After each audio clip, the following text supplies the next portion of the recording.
Bonjour, je répondrai à vos commentaires tous les 15 jours, le dimanche, dans une vidéo à 16 heures. N'hésitez pas à me poser des questions. À bientôt.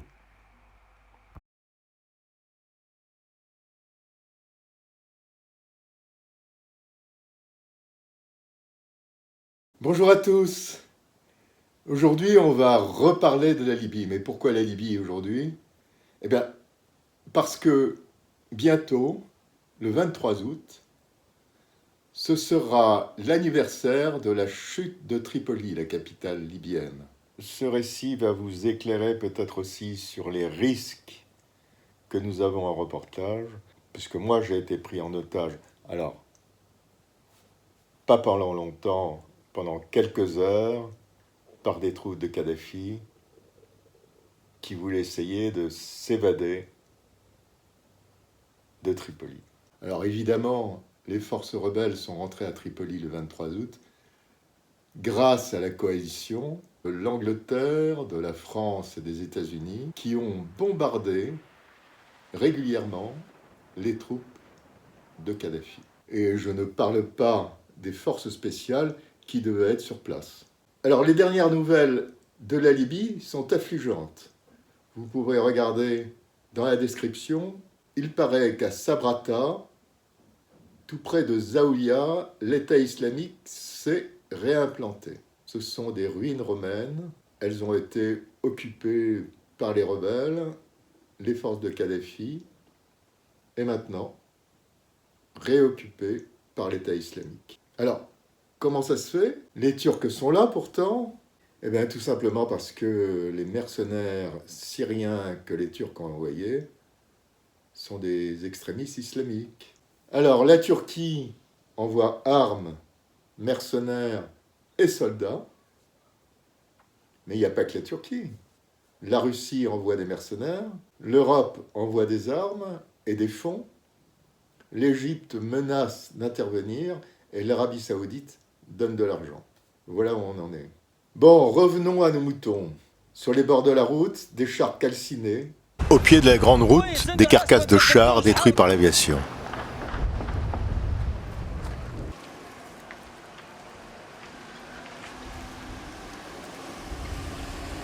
Nous arrivons à Zaouïa. Les combats sont toujours en cours. Arrivé à Zaouïa, la dernière ville avant Tripoli. Nous sommes à 50 km de la capitale de la Libye.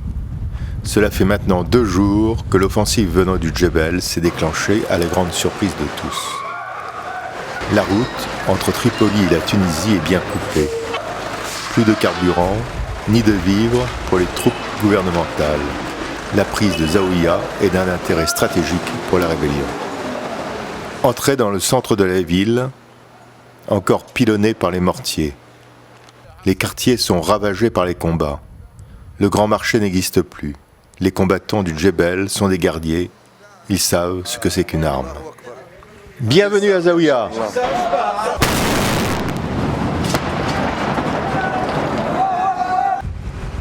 J'arrive à isoler un groupe de 4-5 hommes armés.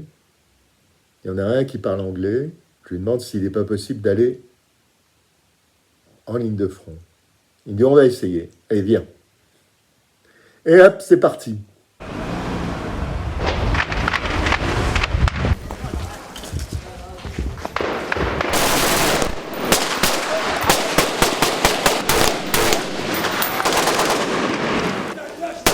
Alors il y a des tanks qui tirent de tous les côtés.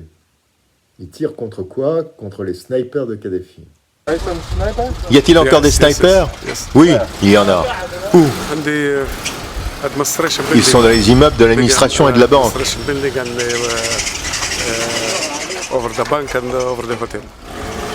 résistants ont pu rafistoler un char qui se met en position devant les immeubles occupés par les snipers. C'est au canon qu'ils les débusquent un par un.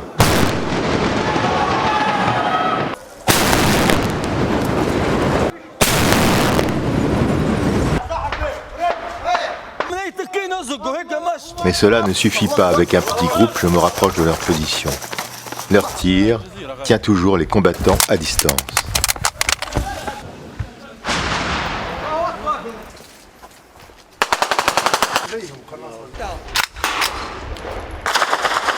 Il est 6 heures du soir, les positions sont inchangées. Zaouïa n'est pas encore tombé dans les mains de la rébellion.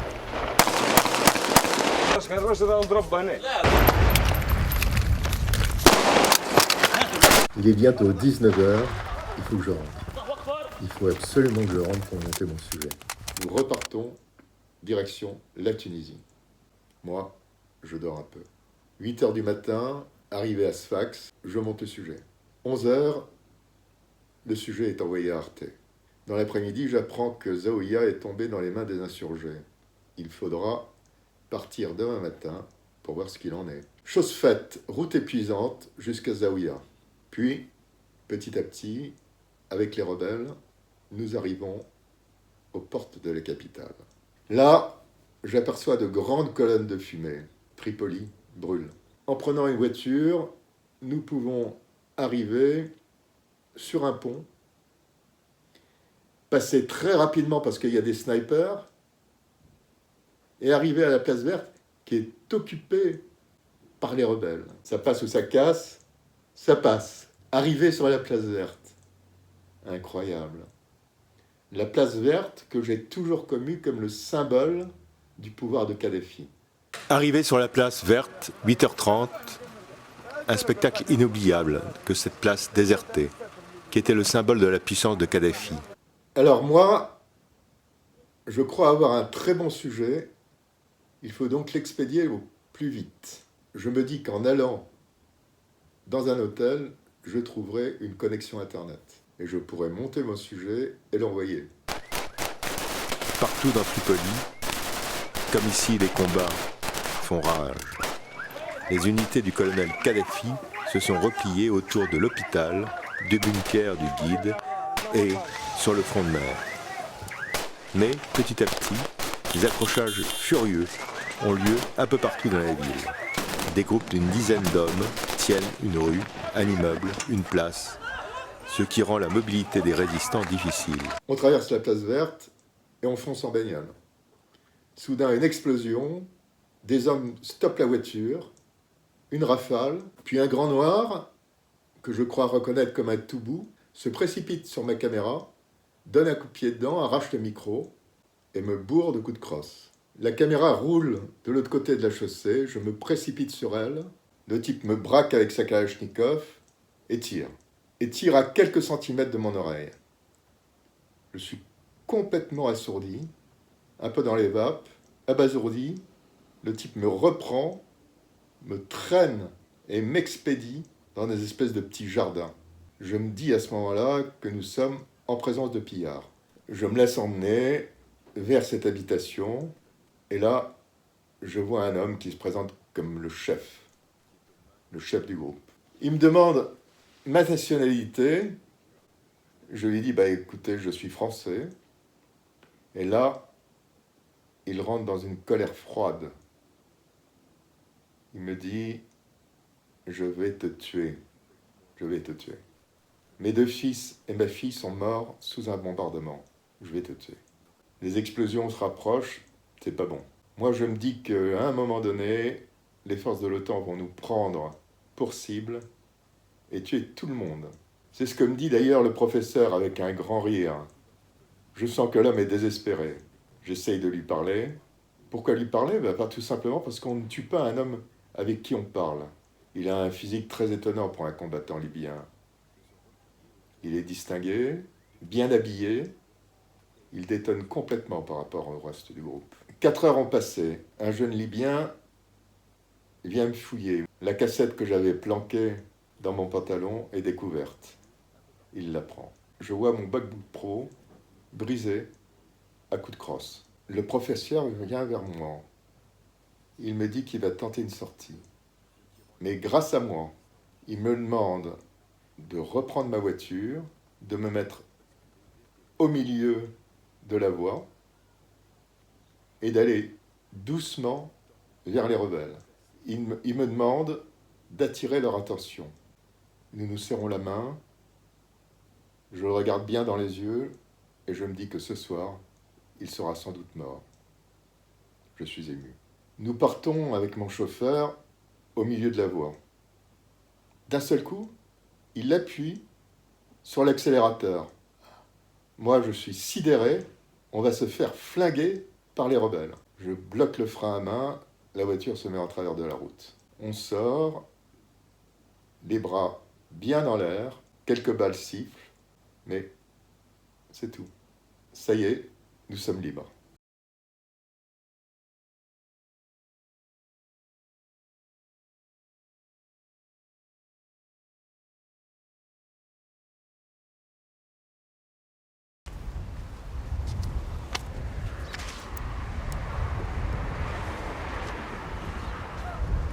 روح بصغارك روح.